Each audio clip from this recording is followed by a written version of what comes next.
khudbaddii jimcaha ee maanta ayaa waxa uu suldaan sheekh axmed macalin ibraahim kaga hadlay dhaqannada ay soo kordhiyeen ardayda ka qalin jabinaysa jaamacadaha dalka xilliyada ay isku diyaarinayaan soo afmeeridda hayaankoodii dheeraa ee waxbarasho. waxaana uu sheekhu sheegay in ardaydu ay culays iyo qarash ku soo kordhiyeen waalidiintii muddada la soo dadaalaysay ardaydan.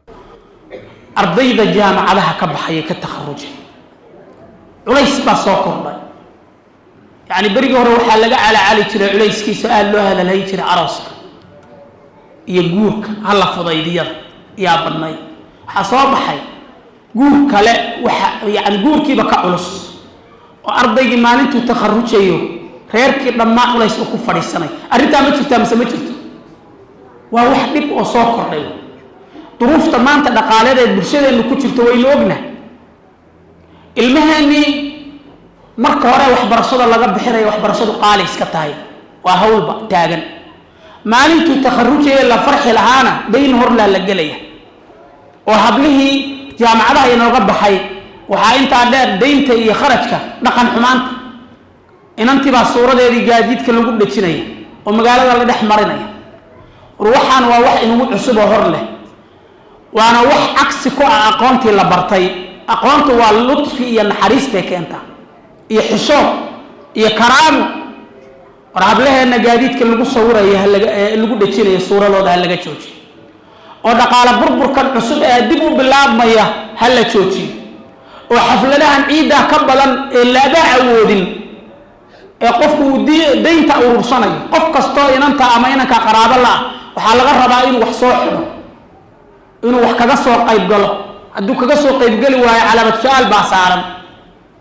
وهو تكليف ووح الله بعناه برنامج كقيلة دير وحين كلنا هلا تشوتي وحبرصادو والمهن وحنكسو بينا نحريس والد كإنه النصية إنه شقته لكن أركع المغلاي يخرج كإنت علاج يدبعتنا إنت علاج يدقال بربر كإنت علاج يا أخلاق حمرة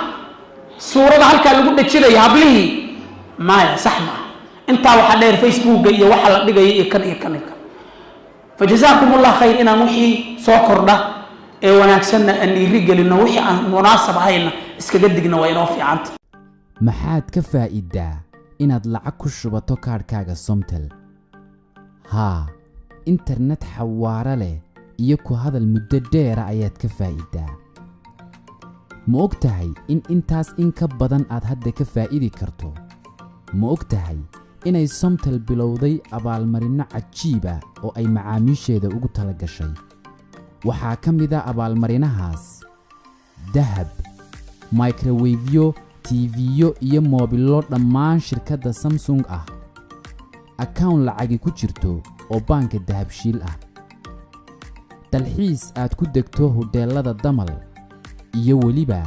10 gaari oo Hyundai cusub ah kuwaas oo qaar ka mid ah gaarayaan qiimo $30,000.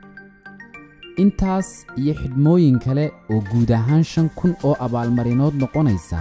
waad ku guuleysan kartaa. waxa aad ka mid noqonaysaa liiska tartamayaasha haddii aad ku shubato ku hadal, ama aad ku shubato internet, ama aad tahay qof ka ganacsada ku shubashada,